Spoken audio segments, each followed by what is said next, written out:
मंडळींनो, कसे आहात सगळे? मजेत ना? चला तर आज काहीतरी ब्रेकफास्टसाठी किंवा मधल्या वेळात किंवा चहा टाईमच्या वेळात खाण्यासाठी एखादा पदार्थ बनवूया. सँडविचचाच प्रकार आहे. तुम्हाला हे जे फळ दिसत आहे हे आहे ॲव्होकाडो. तर ह्या ॲव्होकाडोपासून आपण एक सँडविच तयार करणार आहोत. चला तर मग लागूया प्रोसिजरला. अशी दिवसभर भरपूर धावपळ असते, पण काहीतरी तुमच्या सगळ्यांच्या प्रेरणेमुळे काहीतरी वेगळं करण्याची इच्छा तयार होते आणि नवीन नवीन प्रयोग केले जातात. तुम्ही पण मला सांगतात की कसे झाले, काय झाले. तर असेच सांगत राहा आणि सजेशन्स देत राहा. तुमचे कायमच स्वागत. चला तर मग शिल्पाज मॅजिकल फूड सिक्रेटमध्ये पुन्हा एकदा तुम्हा सर्वांचे मनापासून स्वागत. चला सँडविचच्या तयारीला लागूया. आधी ॲव्होकाडोला कापून घेऊया. बघा, ॲव्होकाडो आतून कापल्यानंतर असे दिसते. त्याच्यातला तो पांढरा भाग सगळा काढून टाकायचा आहे आणि आपल्याला फक्त गराचा वापर करायचा आहे. हे बघा, आतले बी काढल्यानंतर असा गर मिळतो आहे आपल्याला. तो आता पूर्णपणाने काढून घ्यायचा आहे एका बाउलमध्ये. ॲव्होकाडो हे एक चमत्कारिक फळ आहे. याला भरपूर औषधी गुणधर्म आहे. पूर्वी हे भारताच्या बाहेर पीक घेतले जात होते, पण आता भारतात पण घेतले जाते. पण हे फळ अतिशय महाग आहे. हेच एक ॲव्होकाडो घेण्यासाठी 100 ते 120 रुपये लागले आहे. ॲव्होकाडोमध्ये फायबर, जस्त, लोह, कॅल्शियम, मॅग्नेशियमचा पूर्ण खजिना आहे. शिवाय व्हिटॅमिन बी, B1, B6, ए आणि बी हे विटॅमिन्स मुबलक प्रमाणात उपलब्ध असतात.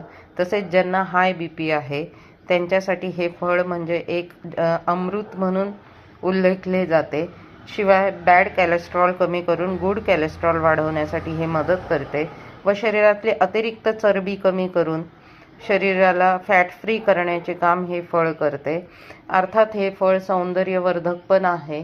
त्वचेची कांती सुधरवते, केसाची मजबूती वाढवते, हाडांना मजबूती देते व हे अतिशय उपयोगी असे फळ. यातनं आपल्याला जास्त पण योग्य प्रमाणात मिळतं, फायबर पण योग्य प्रमाणात मिळतं. त्यामुळेच अर्थातच आपल्या आहारात याचा समावेश असणं अत्यंत गरजेचं आहे. आता मग अशा ॲव्होकाडोची टेस्ट कशी लागते ते पण बघूया आणि सँडविच कसे तयार होते ते पण बघूया.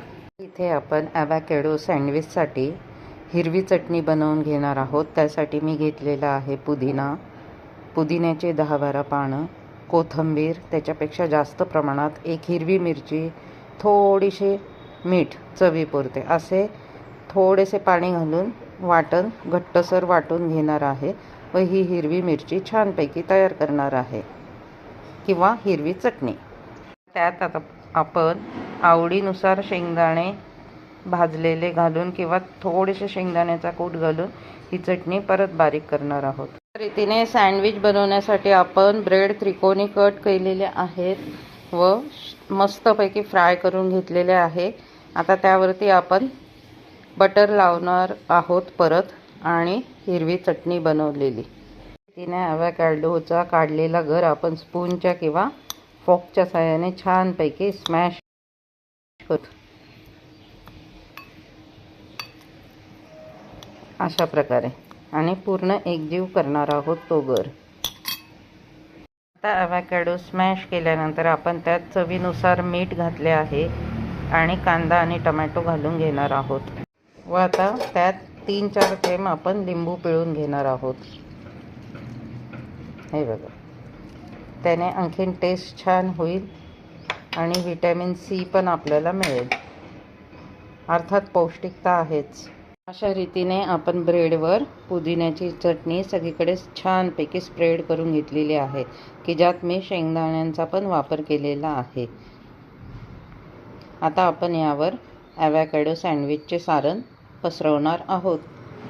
हे बघा, अशा रीतीने आपण सगळे सारण त्यावरती पेरले आहे व्यवस्थित. आणि आता आपण हे टोस्ट किंवा ब्रेड परत बटरवरती तव्यावर छानपैकी खरपूस फ्राय करून घेणार आहोत आणि त्यावरती चीज किसून घालणार आहोत.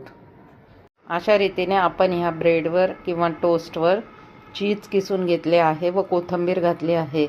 आता तुम्हाला आवडत असल्यास तुम्ही वरनं परत थोडासा लिंबू पिळून घालू शकतात. अशा रीतीने आपला ॲव्होकॅडो सँडविच छानपैकी तयार झालेले आहे. कसे दिसते? आवडले का? आवडल्यास शिल्पाज मॅजिकल फूड सिक्रेटला लाईक आणि सबस्क्राईब करा. थँक्यू.